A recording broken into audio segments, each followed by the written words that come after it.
안녕하세요. 대한민국의 방산 소식을 알기 쉽게 전달해드리는 대한군사 뉴스입니다.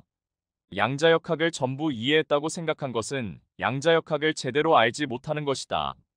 양자역학의 권위자로 유명한 물리학자 리처드 파인만의 이 말은 그만큼 양자역학이라는 분야가 얼마나 어려운지 말해준다 할 수 있습니다. 양자역학이라는 용어 자체가 1924년에야 막스 보른에 의해 처음 사용돼 이제 겨우 100년 정도밖에 안 됐으니 아직도 연구가 많이 안 이뤄진 분야다 보니 그럴만도 한데요. 그런데 대한민국 서울대의 연구팀이 이 양자역학에 있어 획기적인 연구 성과를 내 세계를 놀라게 했습니다. 이들이 세계적 학술지인 네이처 포토닉스에 게재한 연구 결과에 따르면 기존 에너지원들과는 차원을 달리하는 고효율 에너지원을 발견하게 되었다는데요. 그 에너지원이 민간 분야는 물론 군사적으로도 큰 반향을 일으킬 것으로 예상돼 큰 주목을 받고 있습니다. 대체 서울대 연구팀이 무엇을 발견했길래 그런 건지 지금부터 자세히 알아보겠습니다. 본격적인 이야기에 들어가기 전에 양자역학이라는 게 뭔지부터 설명해야 할 것 같은데요. 양자역학은 원자, 분자 등 눈에 보이지 않는 미시적인 물질 세계를 설명하는 현대물리학의 기본 이론 중 하나입니다. 문제는 이게 서두에 소개해드린 파인만의 말처럼 이해하는 거 자체가 불가능에 가까울 정도로 일일이 설명하기가 너무 어렵다는 겁니다. 그래도 어떻게든 간단히라도 소개하자면 너무나도 작아서 눈으로 보는 순간 바뀌어버리는 기존의 전통적인 물리법칙이 통하지 않는 양자의 세계를 다루는 학문이 양자역학인데요. 흔히들 말하는 슈레딩거의 고양이가 이를 설명하기 위한 비유죠. 이렇게 말씀드려도 이게 뭔 소리냐 하실 분들 많으실 겁니다. 이해합니다. 저도 이게 뭔 소리인지 이해하고 말하는 건 아니니까요. 이러다 보니 양자역학이라는 개념이 처음 거론되었을 당시에는 학계에서 말 같지도 않은 소리라는 비판을 들어야 했습니다. 대표적인 사례로 그 유명한 알베르트 아인슈타인은 아무도 달을 보지 않으면 달이 존재하지 않는 것인가? 신은 주사위 놀이를 하지 않는다. 라고 말하며 양자역학이 허무맹랑한 이론에 불과하다고 비판했습니다. 그러나 이후 기술이 발전하면서 아인슈타인의 생각과 달리 양자의 세계는 실제한다는 것이 밝혀지게 되었고, 오늘날 컴퓨터 등의 디지털 기술에 있어 양자역학은 중요한 이론이 되었습니다.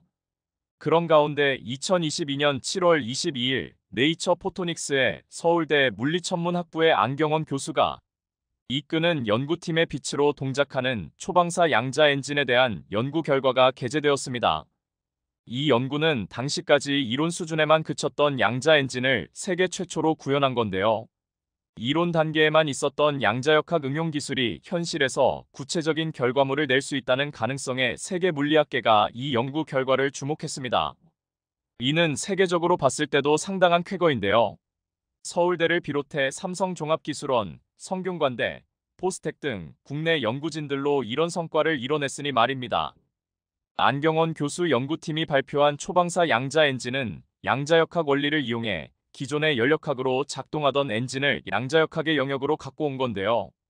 여기서 말하는 초방사란 원자들의 밀도가 높을 때 서로 충돌하면서 빛을 평소보다 강하게 방출하는 현상을 뜻합니다. 이때 나오는 빛의 압력으로 엔진을 작동시킨다는 게 초방사 양자 엔진의 원리입니다. 그러나 엔진으로 기능을 하려면 초방사 현상을 자유자재로 조절할 수 있어야 하는데 이는 이전까지는 이론상으로만 가능했죠.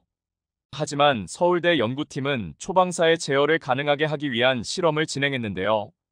연구팀은 원자들을 초방사 현상을 일으킬 수 있도록 양자 중첩 상태로 만들고 레이저를 통해 원자들을 제어해 빛이 방출되는 현상을 빠르게 켜고 끌 수 있는 장치를 만들었습니다.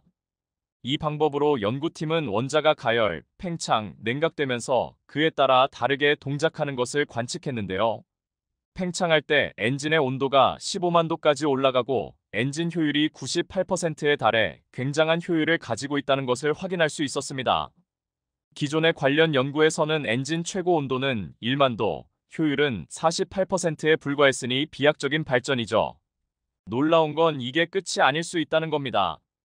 연구팀은 양자 엔진은 고전 연력학 법칙을 따르는 게 아니라 이론적으로는 고전 연력학 법칙에 따른 엔진의 최대 효율인 카르노시ARNOT 효율을 넘어설 수 있다고 설명했습니다.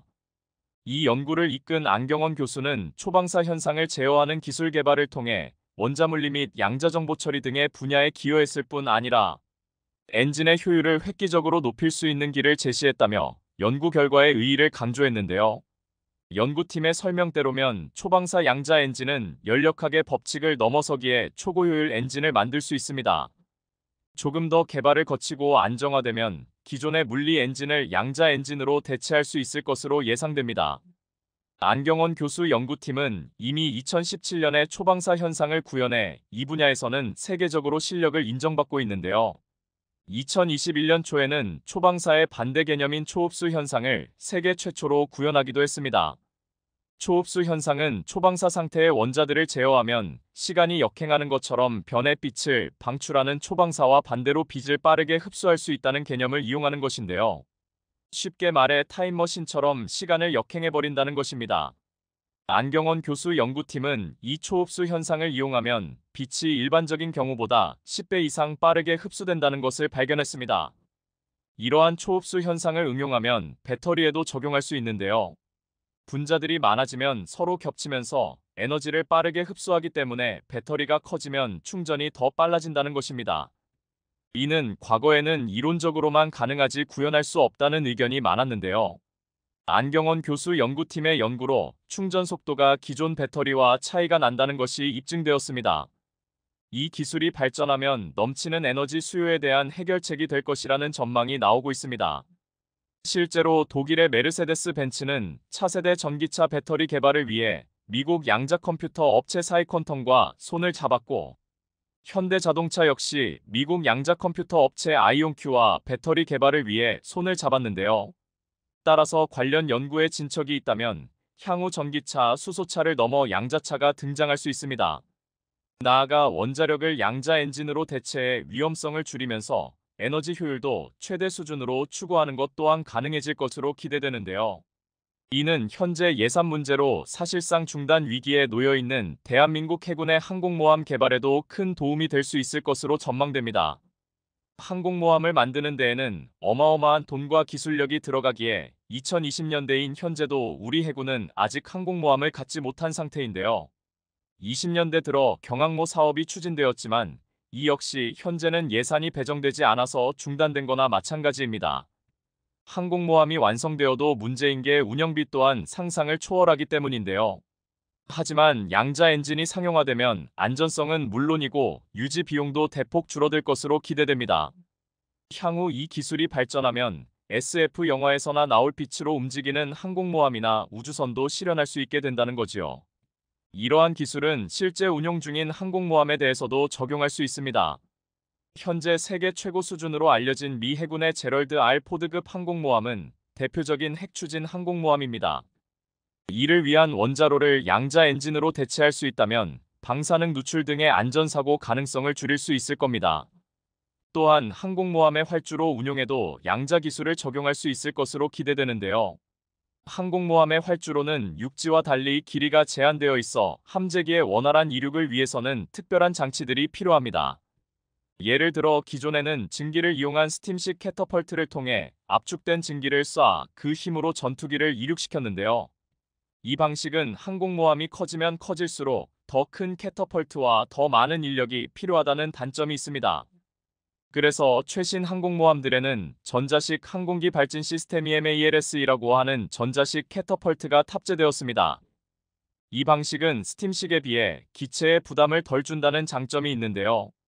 그러나 전자식이라는 특성상 전력을 많이 잡아먹어 항공모함에 에너지 공급을 늘려야 한다는 큰 단점이 있습니다. 이 때문에 제럴드 R 포드급 항공모함은 원자로를 신형으로 바꿔야 했죠. 양자 엔진이 항공모함에 도입되면 이러한 전력 공급 및 효율 문제도 해결될 수 있을 것으로 기대되고 있습니다. 이렇게 양자역학을 군사적으로 활용하려는 연구는 항공모함 외 다른 분야에서도 진행 중인데요. 대표적인 게 미니 군비 확장 경쟁이라고 불릴 정도로 개발 치열한 양자 레이더입니다. 양자 레이더는 고전적인 전자기파를 사용하는 기존 레이더와 달리 양자 상태를 이용함으로써 이론상 스텔스기도 탐지할 수 있는 신기술입니다. 양자 레이더라는 개념은 2008년 MIT의 양자공학자 세스 로이드가 제안한 양자 조명에서 비롯되었는데요. 양자학적으로 서로 간섭을 일으키는 두 개의 빗줄기를 양자 조명을 통해 탐지기와 표적에 서로 다른 핏줄기를 보내 기존 레이더에 잡히지 않는 표적의 움직임을 추적한다는 게 양자 레이더의 이론적 원리입니다. 2015년 이 이론이 실제로 가능하다는 것이 입증되면서 현재 개발이 한창 진행 중인데요. 그러나 양자 레이더에도 치명적인 단점이 존재합니다. 군사 분야에 있어 스텔스는 무기를 완전히 숨기는 게 아니라 레이더상의 실제보다 훨씬 작게 나타나게 해적이 착각하게 만드는 겁니다. 그런데 이러면 양자 레이더에 잡히는 신호도 똑같이 작아집니다. 거기다 탐지 범위도 현재 기술 수준으로는 너무 좁은데요. 하지만 이 문제는 2022년 4월 한국국방과학연구소가 양자 레이더 핵심 기술을 개발하면서 해결될 가능성이 보이기 시작했습니다. 국방과학연구소는 양자역학적 원리를 이용한 광파와 마이크로 간의 주파수를 양방향으로 변환하는 자성체 기반의 양자 주파수 변환 기술을 개발했는데요. 이 연구는 기존 양자 레이더에는 부족했던 장거리 탐지 능력을 향상시킬 수 있는 핵심적인 역할을 하는 것으로 알려졌습니다. 국방과학연구소는 이 연구에 대해 아직 기술의 성숙도와 주파수 변환에 대한 효율이 낮지만 양자 레이더 개발에 필요한 요소 기술을 실험적으로 구현했다는데 의의가 크다고 발표했습니다. 그로부터 2년이 지난 현재 과기부와 국방부는 민광군 양자정보협의회를 출범하고 스텔스입니다. 동시다발적인 발전이 반드시 수행되어야 합니다. 최근 논란이 되었던 경항모 사업과 관련 한국 정부는 어떠한 반응을 보이지 않았는데요. 알고 보니 세계를 깜짝 놀라게 만들 만한 이야기가 수면 아래에서 진행 중이었습니다. 바로 경항모가 아닌 중항모를 한국이 건조할 예정이며 이를 위해 한화그룹이 적극적으로 움직이고 있다는 사실이 공개된 것인데요. 조만간 한국이 보유하게 될 중항모는 대체 어떤 종류이며 한국이 어떻게 항모 사업을 이어갈 수 있게 되었는지에 대해 지금부터 자세하게 설명해 드리겠습니다. 260척. 이 숫자는 한국 해역을 제 집 드나들듯이 침범했던 중국 군함의 숫자입니다. 공동 관할 해역이 아닌 한국 단독 해역에 함부로 들어온 것을 센 숫자인데요. 2018년에는 230척을 기록했던 것에서 30척이 늘어난 숫자로 점점 시간이 지날수록 한국 관할 해역을 중국 해역인 양 침범하는 숫자가 줄지를 않고 있습니다. 작년 기준 260척을 기록하며 최대치를 기록했죠. 국회 국방위원회 임병헌 의원이 공개한 자료에 따르면 작년 8월 기준 남해를 통해 침범한 중국 선박은 110척, 서해를 통해 침범한 선박은 50척에 달했고 동해에서 발견된 선박은 10척에 달했습니다. 8월 한 달 기준으로 170척이 한국 항해를 버젓이 드나들었던 것이죠. 이조차도 한국 군함이 출격해 쫓아낸 숫자입니다. 한국 군함 몰래 침입한 숫자를 생각해보면 정신이 아득해질 정도로 중국 군함은 한국 경계 수역을 유린하고 있는데요. 지금까지는 한국 해경과 해군의 도움으로 중국 선박을 쫓아낼 수 있었지만 앞으로는 중국 선박을 쫓아내지 못할 가능성도 있습니다. 바로 중국이 무섭게 제조하고 있는 군함 때문이죠. 특히 미국을 쫓아가겠다며 해양굴기를 실현하는 중국이 가장 공을 들이는 분야가 바로 항공모함입니다. 바다 위를 떠다니는 요새로 한 나라의 국력을 상징하기도 하는 항모 숫자를 중국은 최근 들어 무섭게 늘리고 있죠. 중국 CCTV는 올해 세 번째로 진수한 항공모함 푸제남이 계류 테스트에 들어갔다는 사실을 알렸습니다. 계류 테스트란 함정을 부두에 계류한 채 선내 장비와 기계류의 이상 유무를 판단하는 테스트를 가리키는데요. 이 테스트가 시행된다는 것은 곧 실전 배치가 멀지 않았다는 뜻이고 한국에게 있어 강력한 경쟁 상대인 항공모함이 또 한 척 추가되었다는 것을 의미합니다. 푸제남은 중국이 자체 설계에 건조한 최초의 사출형 항공모함으로 배수량은 8만 톤에 달하며 스키점프식 함재기 이륙 방식이 아닌 전자기 캐터펄트를 사용해 만든 항모입니다. 2024년 취역을 앞두고 있는 푸제남은 군사 전문가들 사이에서 실전 배치되기까지 아직 시간이 많이 남았다는 분석이었는데요. 그러나 계류 테스트에서도 아무 이상이 없다는 것이 드러나면서 실전 배치가 앞당겨질 수 있다는 이야기가 흘러나왔습니다. 그러지 않아도 중국 선박들이 자국 해군력을 믿고 한국 영해를 침범하는 와중에 푸제남까지 가세하게 되면 중국의 불법 행위가 더욱 기승을 부릴 전망인데요. 이를 못마땅하게 여긴 어민들과 군 관계자들은 한국도 서둘러 항모 도입을 해야 한다고 주장했습니다. 그렇게 해서 한국형 경항모 사업이 추진되었죠. 하지만 지난 정권 때까지 적극적으로 진행되던 경항모 사업은 최근 예산이 중지되면서 실패로 끝나는 듯 보였습니다. 그러지 않아도 항모 도입에 대해 비관적인 여론이 지배적이었던 상황에서 항모 도입은 먼 훗날 이뤄지는 것으로 예측되었죠. 그러나 최근 놀라운 소식이 전해지면서 한국에서 항모가 도입될 가능성이 높아졌습니다. 이제까지 추진되던 경항모가 아니라 중항모로 크기를 변경, 중국과 맞설 정도로 한국이 항모 규모를 키울 예정이라는 정보가 폴린 것이죠. 이 소식이 처음 공개된 것은 최근 성황리에 행사를 마친 대한민국방위산업전이었습니다. KAI는 이곳에서 특이한 형태의 모델을 공개하며 세간의 이목을 집중시켰는데요. KAI가 공개한 것은 바로 KF-21의 함재기 모델이었습니다. 한국 방산의 자존심을 살린 KF-21은 세계에서 주목받은 4, 5세대 전투기로 현재 테스트가 진행 중인데요. 뛰어난 성능과 가성비에 많은 국가들이 KF-21 도입을 타진할 정도로 인기를 끄는 기종입니다. 그런데 방위사업전에서 함재기 형태의 새로운 모델 KF-21N이 공개되면서 많은 이들은 의문을 가졌죠. 그동안 논의되던 한국형 경항모에는 도저히 실을 만한 크기의 함재기 모델이 아닌 것이었습니다. 게다가 수직 이착륙기 모델이 아닌 활주로 이착륙기 모델로, 다시 말해 함재기에 활주로가 무조건 달려 있어야 하는 사이즈가 큰 항모만 수용 가능한 모델이었습니다. 갑작스러운 신 모델의 등장에 의문이 증폭되는 상황. 이 궁금증을 김승겸 합참의장이 국회에서 풀어주면서 한국형 중항모 사업의 실체가 드러났죠. 그는 국회 국방위원회 전체 회의에서 함재기 모델과 관련 설계 변경을 암시하는 대답을 내놓았습니다. 경항모로는 도저히 중국과 일본 등 주변 국가와 경쟁이 불가능하고 한국 해군의 질적 상승을 위해 사이즈 변경이 필요하다는 취지의 발언을 한 것이죠. 현재 연구 용역이 진행 중이라고 말하며 실제 중항모 개발이 추진되고 있음을 암시하는 내용을 언급했습니다. 이와 더불어 현재 한국 정부가 진지하게 중항모 사업을 준비하고 있다는 정황도 같이 밝혀졌는데요. 바로 한화그룹이 대우조선해양을 인수한 사실입니다. 그동안 적자로 새로운 주인을 찾던 대우조선해양을 정부와 대주주인 산업은행이 한화그룹에 넘기기로 결정한 것이죠. 여의도 한국수출입은행에서 열린 긴급회의를 통해 대우조선해양 매각 논의가 이어졌고 정부 주도로 재빠르게 대우조선해양을 한화로 넘기는 결정이 내려졌습니다. 마치 사전에 협의가 된 것처럼 빠르게 결론이 났는데요. 심지어 한화그룹이 애초에 원했던 것은 특수선 분야였으나 정부가 회사 전체를 인수할 것을 요구한 사실이 보도되면서 의혹은 더욱 증폭되었습니다. 대우조선해양은 잠수함 분야에서 혁혁한 공을 세운 곳으로 대한민국 조선업 분야에서 상징적인 회사라 할 수 있을 정도로 세계 시장에서 압도적인 건조 노하우를 지닌 곳으로 유명합니다. 그런 곳이 방산업계에서 유명한 한화와 힘을 합친 것은 무척이나 상징적인 일이라 할 수 있는데요. 더군다나 정부가 이 합병 추진에 적극적이었다는 것은 정부에서 한화 주도의 중항모 사업을 추진할 계획을 품고 있고 이를 위해 조직적으로 움직인 것이라 생각하는 것이 자연스러운 상황. 한화는 예전부터 한국의 로키드 마틴이 되겠다고 자부하며 육해공 방산 분야를 전부 진출하겠다는 야심을 품은 기업인데요. 그들에게 있어 수건의 마지막 퍼즐 조각은 해양 분야였습니다. 그런데 이번에 비로소 그 마지막 수건을 달성한 것이죠.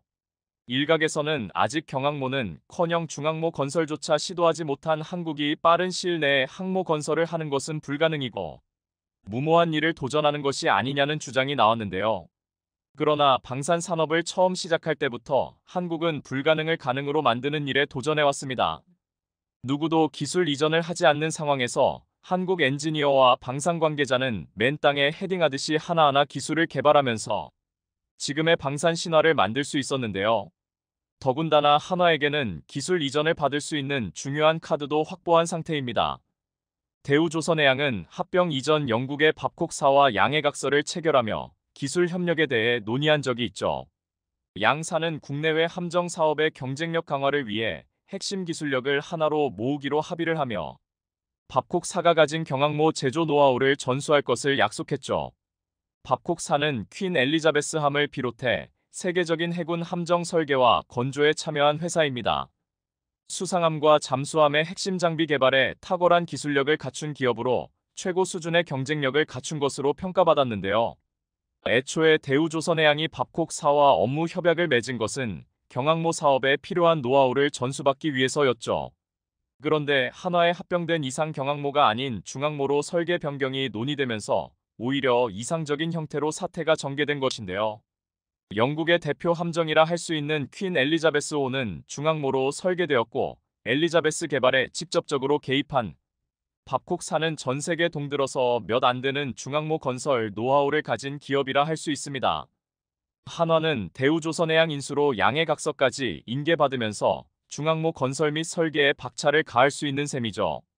게다가 항모에 있어 필수적인 전자전 장비와 레이더에 있어 한화는 세계적인 수준의 기술력을 갖추고 있는 상황. 너무나도 유리한 조건이 조성되면서 한국이 경항모가 아닌 중항모 개발하는 데는 그 어떤 어려움이 없게 된 것이죠. 사실상 중항모 개발에는 프로젝트 추진 의사만 있으면 되는 가운데 한화는 발 빠르게 움직이고 있죠. 세계적인 수준으로 점점 업그레이드되고 있는 한국방산. 대한민국 공군이 또 한 번 엄청난 사고를 냈습니다. 세계 3대 에어쇼에서 한국의 블랙 이글스가 주인공으로 피날레를 장식하는 등 당시의 화려한 고개 비행에 전율이 느껴질 정도였다고 하는데요.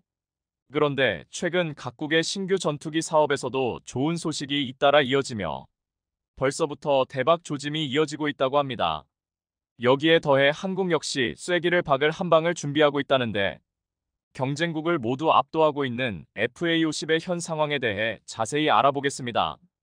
대한민국 공군의 특수비행팀 블랙 이글스가 세계 3대 에어쇼 중 하나인 싱가포르 에어쇼 2024 첫날 가장 마지막 에어쇼 팀으로 이륙해 고난도 고개 비행을 선보이며 금산 항공기 우수성을 과시했습니다. 싱가포르 에어쇼는 프랑스 파리 영국 판버러 에어쇼와 함께 세계 3대 에어쇼로 블랙 이글스는 2014년을 시작으로 지금까지 꾸준하게 참석 러브콜이 들어오고 있는 중인데요. 블랙 이글스의 화려한 퍼포먼스에 일반 관람객은 물론 함께 참가한 외국군 조종사들까지 놀라움과 찬사를 보낼 정도였는데 이번에도 마찬가지였습니다. 실제로 이번 싱가포르 에어쇼의 주인공이 한국의 블랙 이글스였다고 말할 수 있을 정도로 화려한 기량을 뽐내며 당시 현장에 참석한 3만 명의 관객들 가운데 어느 한 명 한눈을 팔지 않고 내내 블랙 이글스를 쫓기에 바빴다고 합니다. 이날 블랙 이글스는 8대의 전투기가 만드는 승리의 V 대형으로 포문을 열었는데요. 이어 다이아몬드 대형과 사랑의 하트 모양을 만들었고 블랙 이글스만의 트레이드마크인 태극 문양으로 하이라이트 장면을 완성하며 드넓은 싱가포르 상공에 우리의 정체성을 드러냈습니다. 이어 전투기가 수직 상승하며 돌풍 형태를 만드는 토네이도 랜딩을 마지막으로 총 20개의 기동으로 구성된 모든 프로그램을 끝마치며 성공적인 피날레를 장식했습니다.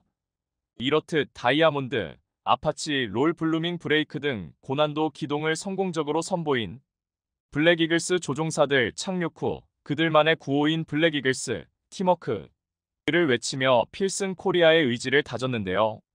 싱가포르 에어쇼를 성공적으로 마친 블랙 이글스는 곧장 필리핀으로 이동해 다음 달에 열리는 한 필리핀 수교 75주년 기념 에어쇼에서 또 다시 주인공으로 등장할 것으로 보이기 때문입니다.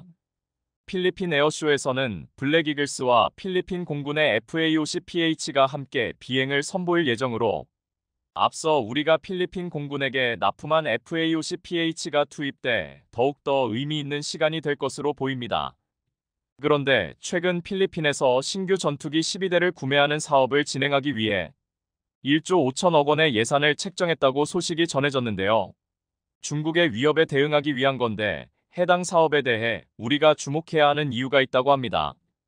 주요 외신에 따르면 필리핀 정부는 차세대 전투기 도입 사업을 기존 계획보다 대폭 확대하기 위한 것으로 알려지면서 스웨덴 방산 기업 사브가 그리펜을 앞세워 파격적인 조건을 제시하며 필리핀 사업에 도전장을 내밀었습니다.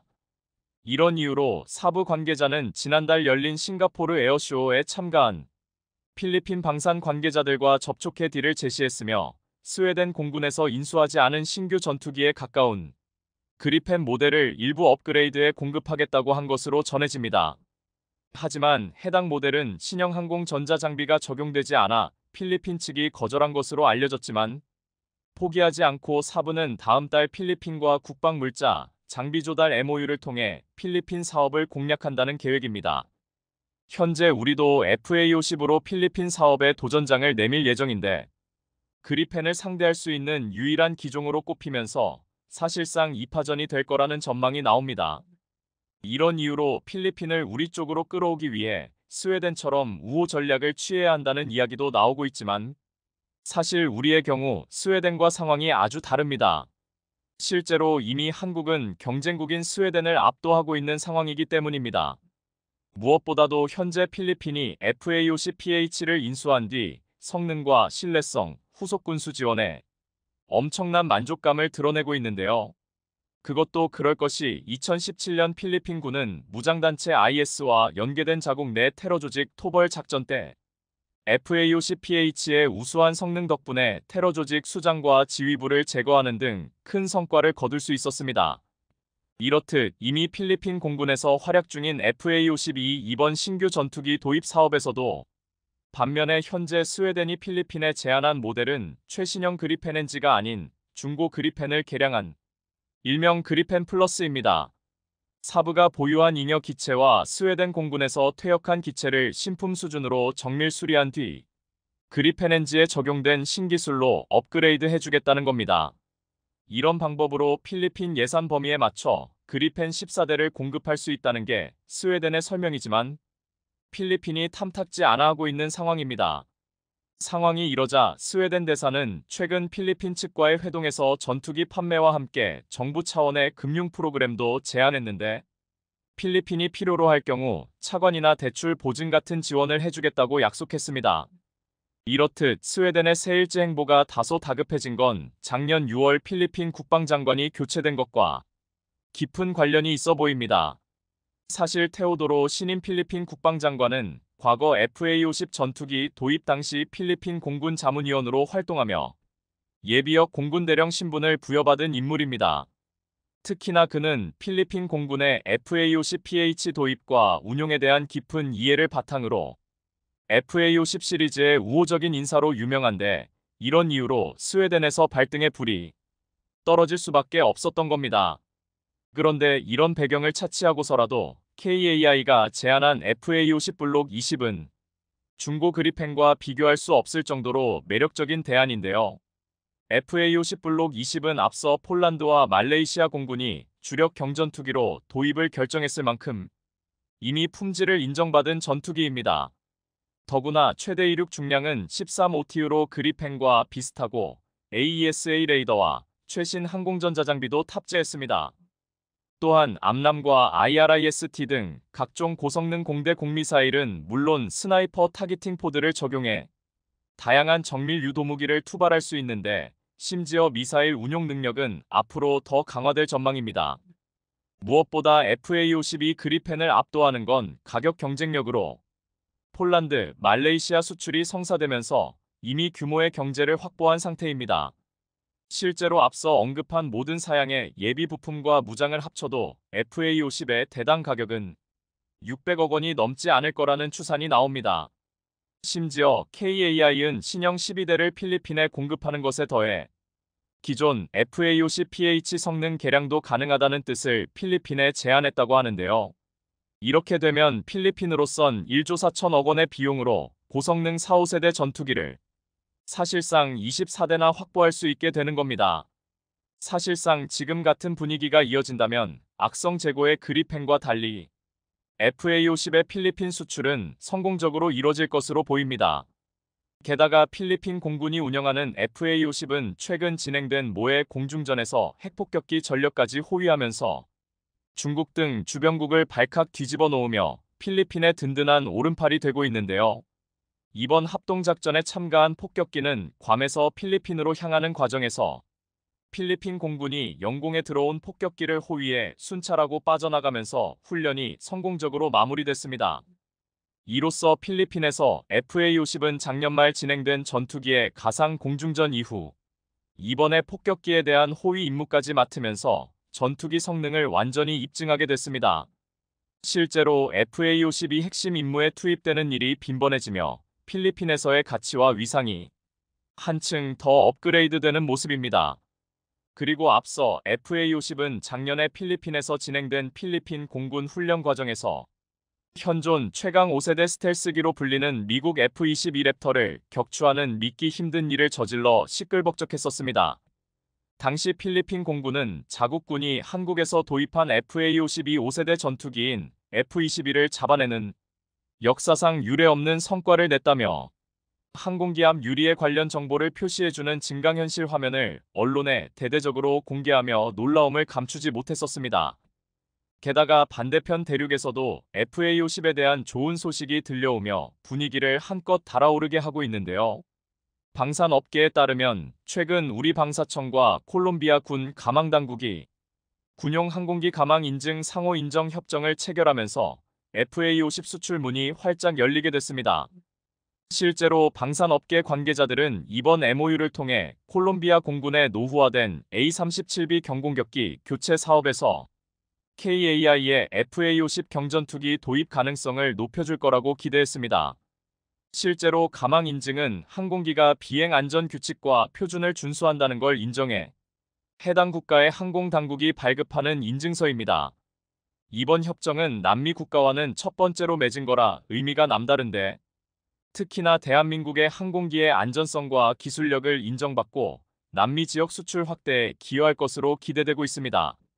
현재 콜롬비아의 경우 퇴역한 A-37B 드래곤플라이 경공격기를 대체할 차세대 첨단 제트 훈련기 도입 사업을 진행 중이며 총 규모는 8천억 원에 달할 것으로 알려졌는데요. FA-50은 이탈리아 알레니아 아에르마키의 M346과 함께 후보로 검토되고 있지만 여러모로 상황은 우리에게 유리합니다.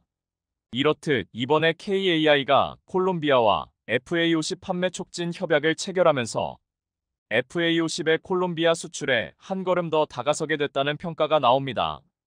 그것도 그럴 것이 사실 콜롬비아 당국은 2년 전부터 KAI의 FA-50을 A-37B 훈련기 대체기로 유력하게 봤었습니다. 그리고 이런 와중에 콜롬비아 정부의 포괄적인 국방체계 승인이 이뤄지면서 한국형 전투기 도입이 확실시된 겁니다.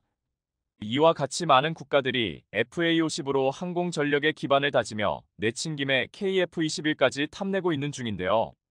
그래서 국방과학연구소는 최근 램제트 미사일 자체 개발을 선언하며 중동을 비롯한 다양한 국가들을 위해 국산 램제트 공대공 미사일 개발에 착수할 것으로 알려졌습니다. 이는 본격적으로 올해 개발이 추진될 것으로 보이며 이렇게 되면 KF-21의 수출은 더욱더 날개를 다를 것으로 보이는데요. 전 세계를 누빌 한국형 전투기의 그 멋진 모습을 상상해보니 마음이 벌써부터 벅차오릅니다. 현재 러시아와 우크라이나 정부의 3차 회담이 작게나마 긍정적인 진전을 보였다고 보도되기 무섭게 이 같은 기대를 한 번에 무너뜨린 푸틴의 발언이 논란이 되고 있습니다. 그는 러시아군의 사상자가 2천에서 4천 명에 이른다는 내용을 인정하면서도 반대로 우크라이나의 상황은 우리보다 더욱 절박해졌다며 2주 안에 반드시 키이우를 점령하겠다는 등 끝까지 침공 의지를 꺾지 않았는데요. 다만 푸틴 대통령은 언제든 추가 협상에 임할 뜻이 있음을 내비치며 다소 열린 반응을 보인 것에 대해 군사 전문가들은 예상과는 다른 장기전과 그 과정에서 수많은 기갑부대를 잃은 것이 적지 않은 부담으로 작용했을 것이라 분석했습니다. 한편 제블린을 활용한 게릴라 전략에 속수무책으로 당하고만 있던 러시아군은 최근 또 한 번 업그레이드된 K 흑표 소식에 충격을 금치 못했습니다. 자신들이 수십 년간 해결하지 못하고 덮어만 두었던 로켓 방어 시스템을 그것도 한국이 세계 최초 자동화 무인 기술로 개발해낸 것이었죠. 양국은 이번 3차 회담에서 민간인 대피와 관련 잠시 휴전에 합의했다는 소기의 진전을 보였지만 우크라이나의 중립화 그리고 크림반도를 비롯해 동부 돈바스 친러 분리주의 지역의 독립을 공식적으로 인정하라는 등 러시아 측의 강경한 태도에서 또다시 종전은 요원해질 분위기입니다. 이어질 4차 회담 일정에 관해 러시아 측은 정확한 날짜는 정해지지 않았지만 조만간 벨라루스에서 열릴 것이라고 밝히면서도 이 같은 시각 우크라이나 거점 도시들의 폭격이 계속되면서 이번 합의 사항이 실제 이행될지에 대한 우려도 깊어졌는데요. 일각에선 러시아군이 민간인 대피를 인정해주겠다는 것은 최근 거세지고 있는 국제사회의 제재를 회피함과 더불어 조만간 키이우에 대한 대대적인 공습에 앞서 흩어졌던 기갑부대를 재정비할 시간을 벌기 위해서라는 주장이 제기됐습니다. 실제로 러시아군은 부실한 보급으로 촉발된 연료 문제로 전차들이 64km 넘게 늘어선다든지 동토의 해빙으로 전차가 땅에 파묻혀 진격이 저지되는 등 곤란한 상황에 처해 있었는데요.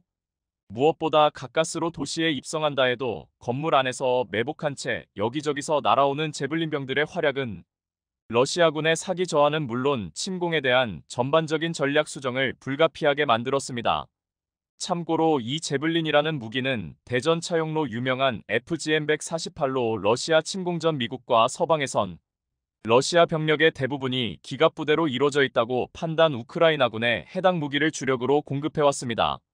문제는 러시아군은 대당 50억이 넘는 전차와 장갑차는 물론 수백억에 이르는 헬리콥터까지 상대적으로 저렴한 이 제블린에 대책 없이 당하고 있는 사태가 벌어졌고 우크라이나 방어군에 따르면 지난 일주일간 적군의 전차 211대, 장갑차 862대, 군사차량 355대에 피해를 입혔다는 등 놀라운 발표를 내놔 화제가 됐습니다. CNN 측은 우크라이나의 생각 외로 강한 저항에 러시아 공세가 주춤해졌다며 이에 우크라이나군이 서방에서 획득한 무기체계의 효과를 톡톡히 보고 있다고 평가했는데요. 당초 평원이 많은 우크라이나 지형상 러시아 기계화 부대는 수도 키이우를 거점으로 장애물 없이 진격할 것으로 예상됐으나 우크라이나군이 러시아 전차 사거리 바깥에서 제블린을 발사하는 게릴라 전략을 취하면서 상당한 피해를 발생시키고 있다는 것이었죠. 그도 그럴 것이 제블린은 길이 1, 2m, 무게 22, 3kg에 휴대용 미사일임에도 자율유도 장비를 갖추고 있어 탄두를 발사한 직후 병사가 회피 기동을 해도 적외선 장비로 표적을 자동으로 추적해 명중시키는 것이 가능했습니다. 때문에 공격당하는 전차의 입장에선 최초 발사 지점을 찾기는 균형 방어 사격을 하기조차 극도로 어려웠고 특히 미국이 지원한 최신 제블린의 사정거리가 5km에 달해 병사들이 민첩하게 기동할 경우 최대 유효 사거리가 4에서 5km에 지나지 않는 러시아군의 주력 전차로선 대응하기 어려운 것으로 알려졌습니다. 게다가 제블린은 휴대용 미사일임에도 800두께의 장갑까지 관통 가능했기 때문에 파괴력과 살상력 면에서도 수준급으로 평가받았는데요. 무엇보다 탄두를 발사해도 후폭풍이 발생하지 않는다는 장점 덕분에 건물 내에서 시가전을 치르기에도 유용했고 이에 우크라이나군은 전차와 장갑차뿐 아니라 헬기 같은 공중 목표물에도 제블린을 적극 이용하며 러시아를 수렁으로 몰고 갔습니다. 반면 군사대국이자 스스로 세계 최강이라 자부했던 러시아는 형편없는 무기와 전술과 병참이 맞물려 전 세계적 망신과 굴욕을 당하고 있었는데요. 해외 언론에 따르면 트위터, 텔레그램, 페이스북 등 소셜 네트워크에는 우크라이나에서 파괴된 러시아군의 탱크와 장갑차 헬기의 영상이 계속해서 올라오고 있고 일부에선 기름이 떨어진 러시아 장갑차를 발견한 우크라이나 농부가 트랙터로 견인해 간다든지 혹은 우크라이나 운전자가 방치된 탱크 옆에 서 있는 러시아 병사에게 견인해줄까? 라고 말하는 동영상이 큰 화제를 모으기도 했습니다. 이에 군 전문가들은 러시아군의 전술적 실수와 군사적 결점이 새삼 놀랍다거나 무기력하게 불에 탄 탱크와 장갑차들이 속출하는 것으로 판단할 때 러시아제 무기 품질이 세간에 알려진 것보다 저급이라는 악평을 내놓기도 했는데요. 한편 형편없는 러시아제 탱크와 비교하여 최근 또 한 번 방어 능력이 업그레이드된 K 흑표가 새삼 군사 전문가들의 시선을 사로잡았습니다. 제블린의 성능이 이 정도일 줄 몰랐다는 의견은 러시아와 마찬가지로 한국도 예외가 아니었는데 그 이유는 한국 군대 역시 전차를 주력으로 이용했기 때문이었습니다. 625전쟁 당시 북한과 소련의 전차에 톡톡히 당한 트라우마가 전차 전력 집중으로 이어졌던 한국은 예를 들어 한반도에 전쟁이 발발하면 뒤도 돌아보지 않고 북진한다는 제7기동군단이 이런 배경에서 탄생하기도 했고 때문에 우크라이나에서 벌어지고 있는 제블린의 활약을 곁눈질할 수밖에 없었는데요. 참고로 육군의 새로운 주력 전차이자 미래 수출의 효자 상품으로 기대를 모으고 있는 K 전차는 2008년 개발돼 현존 최강 120활강포와 자동장전 기능을 적용 탄약수가 필요 없어 운용 인원도 3명이면 되는 데다 시속 70km의 빠른 속도로 이동 가능해 단번에 전 세계의 주목을 받으며 2020년 3차 양산 계약까지 체결된 바 있었습니다. 스펙상 볼 때 K 흑표는 러시아 전차에 비해 제블린 공격에 덜 취약할 것으로 보이지만 만약 시가전에서 전투가 벌어진다면 제 아무리 흑표라 해도 적군의 기습에 추풍낙엽으로 쓸려갈 것이 분명했는데요. 이에 현대로템 측은 제블린과 같은 로켓의 손쉬운 표적이 되고 있는 러시아 기갑부대의 약점을 보완한다는 계획으로 세계 최초의 자동화 방어 시스템을 탑재하게 됩니다. 현대로템 관계자에 따르면 능동 방어 시스템이라 불리는 이 방어 체계는 유도교란형 소프트킬과 대응 파괴형 하드킬로 나뉘는데 K 전차에는 소프트킬 방식의 능동 방어 시스템이 설치되어 있다며 만약 제블린 같은 대전차 유도 미사일이 날아오면 이를 사전에 감지해 미사일이 날아오는 방향으로 즉각 복합연막탄을 발사함으로써 미사일 유도를 교란하고 전차는 그 시간에 재빨리 회피 기동을 할 수 있다고 밝혔습니다. 참고로 수출형 K 전차에는 이 같은 소프트킬 방식 외에도 미사일을 직접 파괴하는 하드킬 방식도 추가로 채용됐는데 노르웨이 수출을 염두에 두고 개발 중인 KENO에는 날아오는 미사일 쪽으로 대응탄을 발사해 공중에서 폭발시키는 방어 시스템을 비롯 RPG와 같은 휴대용 보병 미사일에 대비하기 위한 복합 장갑도 전차 앞쪽에 설치되어 대전 차화기를 막을 수 있는 현존 기술 중 웬만한 건 거의 적용됐다고 전했습니다. K뿐만 아니라 한화가 만든 레드백 장갑차에도 최근 대전 차화기 방어력에 대비해 전투기에나 적용되는 최첨단 센서를 달았고 또한 레이더를 통해 접근하는 대전차 미사일을 사전에 포격하는 아이언 피스트를 적용했다고 밝혔는데요. 호주와 유럽 등으로 수출을 적극 타진 중이었을 당시 가장 큰 세일즈 포인트가 바로 이 능동 방어 체계로 다만 방산업계 측은 적용 비용 등의 문제로 우리 군에는 능동 방어 체계 적용 비율이 낮은 편이라며 수출 모델만큼이나 우리 군에 보급된 국내 배치 모델에 대한 관심이 필요하다고 지적했습니다. 물론 미국산 제블린 미사일이 북한 등 적대 국가들에서 활용될 가능성은 낮고 또한 현대전이 무조건 제블린 BS 전차인 건 아니기 때문에 이 같은 가정은 다소 극단적일 수 있으나 방산업계 측은 무작정 전차를 들이밀어 큰 실패를 겪은 러시아의 상황으로 볼 때 우리 방산업계는 제블린의 활약과 대응 방법과 관련 앞으로도 계속 눈여겨봐야 할 것이라 강조했습니다. 이는 현실적으로 최우선 위협인 북한의 대전 차화기 기술이 이미 상당한 수준에 도달한 것으로 알려져 있는 데다 지난해 북한이 국방발전 전람회를 통해 공개한 정밀유도 미사일 스파이크와 정권 수립 73주년 열병식에서 공개한 대전차 미사일인 불새 등이 존재했기 때문인데요. 이어 방산업계는 러시아와 우크라이나 전쟁에서 보듯 현대전은 구형 전차를 다수 보유하는 것보다 소수이더라도 능동 방어 등 첨단 기술을 적용한 신형 전차를 얼마나 보유하느냐에 따라 좌우될 가능성이 높다며 소수 강군으로 정예화해야 하는 상황에서 비싼 전차 한 대를 사느니 싸구려 전차를 여러 대 사자는 식의 잘못된 결정을 해서는 안 된다며 현재 K나 레드백 장갑차의 개발 방향성이 매우 옳은 상황이라 말하기도 했죠. 다시 말해 한국은 방어적인 면에서도 강국이긴 하나 만약 역으로 침공을 당하는 국가의 입장에선 그야말로 재앙적 사태가 펼쳐질 수 있다는 것 이에 일각에선 우크라이나의 적국이 한국이 아닌 러시아라는 게 차라리 다행인 상황일지 모른다고 평가하기도 했죠. 군사력 과시를 둘러싼 중국과 대만의 신경전이 여전한 가운데 최근 중국이 더 예민하게 발톱을 드러내고 있어 중국과 사이가 확 틀어진 호주가 바짝 신경을 곤두세우고 있다고 합니다. 그런데 중국이 해군력에 모든 군사력을 집중하고 있다고 해도 과언이 아닐 정도로 위협적인 모습을 보이자 호주가 겁에 질려 한국을 찾고 있다는데요.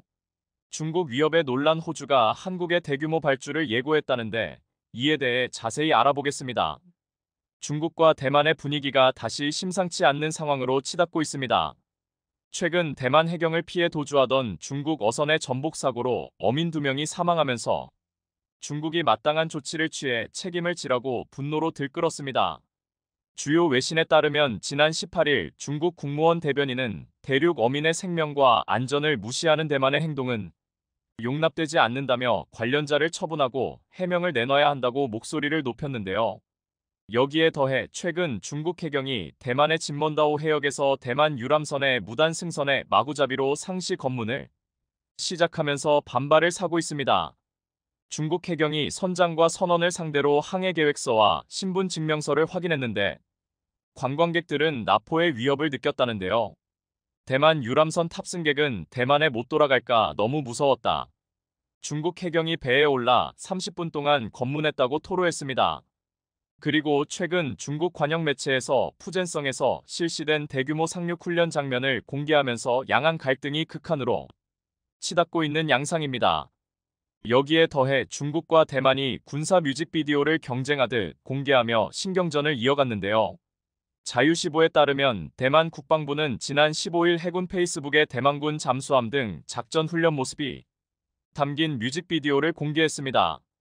대만 해군사령부가 물결을 헤쳐나가는 사람이라는 제목의 영상에서 젠룽급 하이스 잠수함이 급속 자막 모습을 처음으로 공유한 겁니다. 대만군은 이를 통해 상륙하는 적군을 섬멸하기 위해 BGM-71토우 미사일과 대만산 홍준 대전차 로켓을 이용하는 합동훈련 모습도 보여줬습니다. 또한 초음속 대함 미사일을 운용하는 하이펑 대대의 실사격 화면, 사거리 400km의 슝펑3 초음속 미사일 발사 장면도 과시했습니다. 그런데 사실 대만이 공개한 뮤직비디오는 앞서 공개된 중국 인민해방군의 영상에 맞불 성격으로 중국에게 위력을 과시하기 위해 만들어진 것입니다. 실제로 지난 7일 대만을 담당하는 인민해방군 사령부는 위챗의 집에 돌아와야만 이긴다는 제목이 뮤직비디오를 올려 중국군 전투기와 전함이 훈련하는 모습, 대만에 대한 미사일 시뮬레이션 공격 모습을 공개했습니다. 19초 분량의 해당 뮤직비디오에서는 대만의 거리와 타이베이 101 타워 등의 모습도 비추면서 간접적으로 대만에게 위협을 가했는데요. 이렇듯 대만과 중국이 각각 미사일 공격과 잠수함 훈련 모습을 공개하면서 군사력을 경쟁적으로 앞다퉈 과시했지만 둘 다 가소로워 보입니다. 진정한 강자 한국은 가만히 있어도 해외에서 각종 러브콜이 쇄도하기 때문입니다. 그렇지만 어찌됐든 최근 들어 중국의 해상 확장이 급속도로 빨라지고 있기에 우리도 나름 이를 경계할 필요는 있다는 것도 사실입니다. 그런데 최근 호주에서 중국의 위협에 겁을 먹으며 군함을 늘리겠다고 선언하면서 한국이 여기에 참여해줬으면 한다는 긴급한 요청이 들어왔다고 하는데요. 실제로 방산업계에 따르면 호주 정부가 신형 호위함 3척을 해외에 발주하는 등 해군 전력을 강화하겠다는 계획을 밝히면서 한국 조선업계의 참여를 요청한 것으로 확인됐습니다. 중국이 해군력을 강화하면서 태평양의 지정학적 긴장이 고조되자 캐나다, 필리핀에 이어 호주까지 해군력 확대 경쟁에 나서고 있는 모습인데 이런 행보가 한국의 방산업계에 엄청난 기회가 될 전망입니다. 주요 외신에 따르면 최근 리처드 말레스 호주 부총리는 앞으로 10년간 9조 7,200억 원을 추가 투자해 신형 호위함 11척과 신형 유무인 겸용 수상함 LOSV 6척을 확보할 것이라고 밝혔습니다. 이 계획이 이뤄지면 실전에 배치되는 호주의 수상함 규모는 기존 11척에서 26척으로 늘어날 것으로 보입니다. 현재 호주 해군은 7,000톤의 호바트급 구축함 3척, 3,600T의 안자급 호위함 8척을 주요 수상함 전력으로 보유하고 있는 중입니다.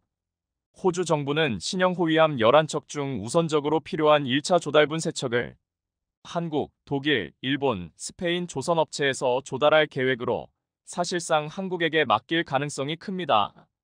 그리고 호주 정부는 한국 업체 중에는 HD 현대중공업 특수선 사업부의 호위함 사업 관련 초청 러브콜을 보낸 것으로 전해졌습니다.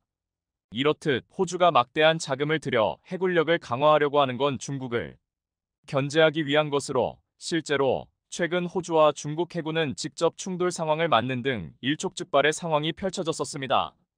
이뿐 아니라 작년 11월에는 유엔의 대북 제재와 관련해 지원 작전을 벌이던 호주 해군 잠수부들에게 중국 해군이 음파 탐지기 소나를 작동하면서 부상을 입는 일이 벌어지기도 했습니다.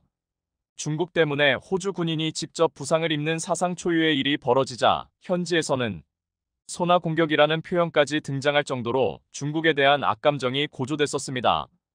반면에 중국의 경우 최근 야오닝함, 산둥함, 푸젠함 등 총 3척의 항공모함을 포함해 각급 함정을 공격적으로 확대하면서 태평양 연안국을 긴장시키고 있는데요. 이런 이유로 캐나다는 신형 잠수함을, 필리핀은 원해경비함을 도입하는 등 해군력 강화에 나섰고 이번에 호주도 동참하게 된 겁니다.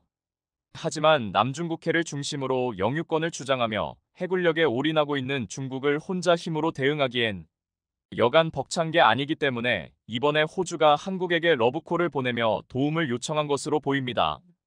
그것도 그럴 것이 최근 HD 현대중공업이 특수선 사업부 몸집 키우기에 나서며 군함 명가의 명성을 다시 한번 세계에 입증할 준비 작업에 돌입했는데요.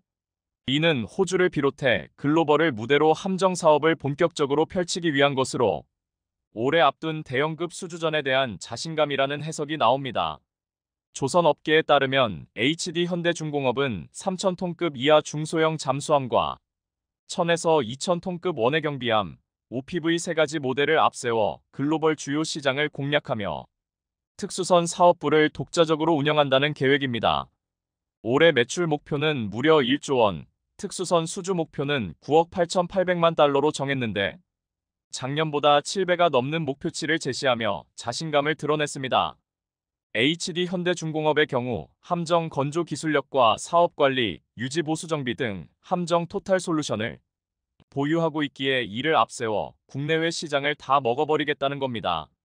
당장 다음 달 페루 호위함 사업에 뛰어들 예정으로 페루 신규 호위함 6척 도입 사업 규모는 2,800억 원으로 알려졌습니다. 네 업체 중 HD현대중공업만이 유일하게 참여하고 있다는 점에서 승리가 점쳐지고 있는데 유럽 소재의 1에서 2개 업체가 경쟁자로 뛰어들었지만 현대중공업과는 비교가 안 된다는 분석입니다. 내년에는 호위함 건조 사업 입찰에 참여하는데 앞서 HD현대중공업이 필리핀에서 호위함 2척, 초계함 2척, 원해경비함 6척에 대한 계약을 따낸 경험이 있는 만큼 추가 수주 가능성이 높은 상황입니다. 국내에선 올해 하반기 실시될 차세대 한국형 구축함 KDDX 수주에 뛰어들 예정인데 KDDX 상세 설계 및 선도함 건조 사업의 경우 현대중공업이 맡게 될 가능성이 매우 큽니다. 방사청은 2030년까지 6,000톤급 미니 이지스함을 국산화하는 KDDX 사업자를 선정해 총 6척을 발주할 예정으로 수주 금액만 7조 8천억 원에 달하는데요. 앞서 기본 설계를 맡았던 HD현대중공업이 이를 성공적으로 마쳐 잠정 전투용 적합 판정을 받았다는 점에서 유리한 고지를 점했다는 평가입니다. 여기에 더해 HD현대중공업은 앞서 4일 사우디에서 열린 국제방위산업 전시회 WDS 2024에 참가해 최신의 호위함인 충남함을 비롯해 훈련함, 잠수함 등 최첨단 함정을 소개하며 사우디 함정사업 진출 추진을 알렸는데요. 그런데 얼마 전 현대중공업의 호위함 입찰에 대한 가처분 신청이 기각되면서 국내 방산업계가 잠시 술렁이기도 했었습니다. 앞서 현대중공업은 울산급 배치 56번함 건조 사업의 우선 협상 대상자 선정에서 탈락하자 작년 8월 방사청의 보안 감점 제도와 평가 기준에 이의를 제기하며 가처분 신청을 냈었습니다. KDDX 사업 관련 군사기밀을 촬영해 사내에 공유한 현대중공업 관계자가 유죄 판결을 받으면서 KDDX 사업 평가에서 보안 감점을 적용받아 하나오션의 근소한 차이로 밀린 겁니다. 이에 현대중공업은 기술 점수에서는 하나오션을 크게 앞섰지만 보안 감점 때문에 탈락했다며 기술력 우위가 아닌 보안 감점이 수주를 사실상 결정하는 문제가 발생했다고 이의를 제기했었습니다. 결국엔 현대중공업이 법원에 낸 가처분 신청이 기각돼 항고하지로 않기로 했지만 보안 감점 제도가 공정한 경쟁을 저해하고 있어 개선이 필요하다는 주장은 여전한데요. 그리고 사실 앞서 호위함 건조 사업 관련해서 밀리터리 매니아들 사이에서도 논란이 있었습니다. 0.1점 차로 현대중공업과 하나오션의 운명이 갈리자 두 업체 간 선의의 경쟁은 나라에 도움된다는 의견과 목숨이 달린 전투함정을 만드는데 페널티로 결과가 갈린 건 이해되지 않는다는 주장이 격하게 충돌됐던 겁니다. 앞서 말씀드렸지만 당시 현대중공업은 기술 능력 평가에서는 1점 앞섰지만 불공정 행위 이력에 따른 18점 감점으로 최종 점수에서 하나오션이 이겼기 때문입니다. 심지어 HD현대중공업은 2025년까지 무기체계 제한서 평가에서 감점 18점을 적용받아야 합니다. 이에 네티즌들은 국가 핵심 방위를 담당하는 함정은 기술력을 가진 회사가 건조하는 것이 맞다는 의견과 한 회사의 독점보다는 라이벌을 남겨둬 시장 경쟁을 통해 기술 발전을 해야 한다는 반응으로 극명하게 갈렸습니다. 사실 HD 현대중공업이 기술 점수에서 압도하고도 감점 때문에 0.1점 차로 패한 것은 군 입장에서도 아쉬운 일이라는 말이 나오기도 했습니다. 게다가 해외에서 한국 군함 건조를 바라보는 시선들도 아예 무시할 수 없는 상황인데요. 현대중공업이 1980년 최초의 국산 전투함인 울산함을 건조한 후 현재까지 함정 110여 척을 건조한 대한민국 최고 해양방위산업 기업인 만큼 함정 사업 입찰 기회는 줘야 한다는 의견도 나오고 있는 겁니다. 군사 관련 사항이므로 앞으로 보안에 더 조심해야 하는 것은 맞지만 법을 더 강화하거나 제도를 보완해야 하는 쪽으로 보완이 이뤄져야 할 것 같은데요. 어찌됐든 앞으로 국내 업체들 사이의 선의의 경쟁으로 한국 방산의 발전과 국익에 도움되는 방향으로 나아가길 바라겠습니다.